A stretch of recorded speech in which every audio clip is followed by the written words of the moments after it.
Hello, my name is Julie Ward.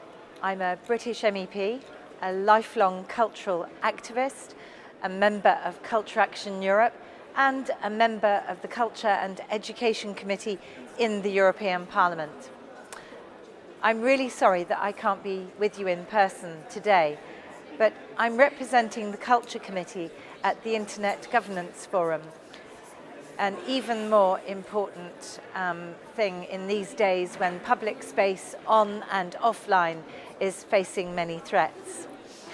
Regarding the future of EU and UK relations, it is absolutely crucial that the creative and cultural sector, that means you get more involved in discussions at all levels and try to influence the tone and the direction of travel. In this decisive political period, both for the UK and for Europe, I believe that cultural actors and arts organisations have a powerful, positive vision to offer and valuable, tried and tested experiences of intercultural dialogue that need to be shared and promoted. The UK's decision to leave the EU is one that is roundly rejected by most people in the arts sector, who, in the lead up to the referendum, were overwhelmingly in favour of remaining. I very much appreciated Culture Action Europe's involvement in the UK referendum campaign and various initiatives and campaigns from the arts world, aiming at making a positive cultural case for Britain to remain in the EU. Now, in a post-referendum world, with hotly debated public and political discussion, the need for your voices to be heard is even more important. Brexit will have worrying consequences for the cultural sector and for cohesive European societies. As a member of the Cult Committee and as the Labour Party's spokesperson on culture and education in Europe, I am raising awareness of the risks and will continue to do so during the negotiation process. Culture has a significant role to play in building more open, democratic and fair societies. And we are in a moment when this common ambition is seriously threatened.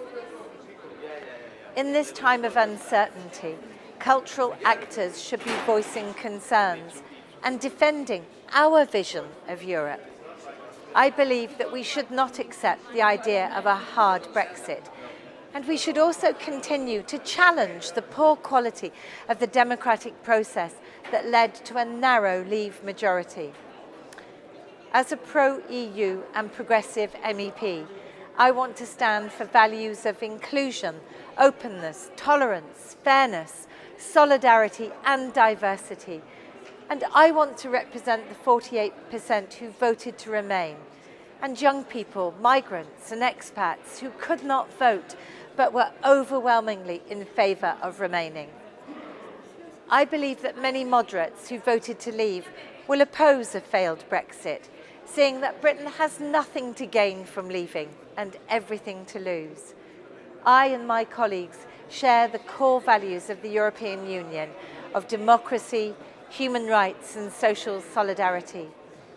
Freedom of movement and immigration are profoundly good things that have brought us economic prosperity and the richness of cultural diversity. That's the message that we need to communicate strongly now.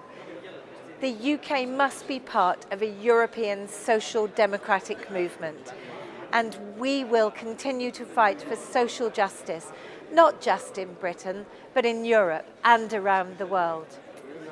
The UK leaving the EU is like the breakup of a family, and the UK has decided, unfortunately, to go it alone, like a recalcitrant child. However, the UK will never escape the fact that it shares a common history, destiny and identity with its European neighbours. Indeed, like a family, countries throughout the EU have disagreements with each other, They each have different cultures and characteristics, but they all share the same fundamental beliefs. The EU will remain strong in its identity and fundamental values, in pursuit of human dignity and human rights, freedom, democracy, equality, and the rule of law, and in celebration of diversity, tolerance, and togetherness. This aspect of the EU's identity is unwavering, and the departure of the UK may in fact act to strengthen this. It is clear that more than ever before, the values of the EU must be respected and fought for. Even without the UK, the EU will still strive for the same high standards across all of Europe and will seek to welcome more countries under its wings. I do not imagine that the EU identity will change much with the departure of the UK, as exclusion and otherness definitely does not feature in the EU's language. So I hope that the EU will not deny the UK the opportunity to return, and I hope it will continue to wait until its sister country comes home.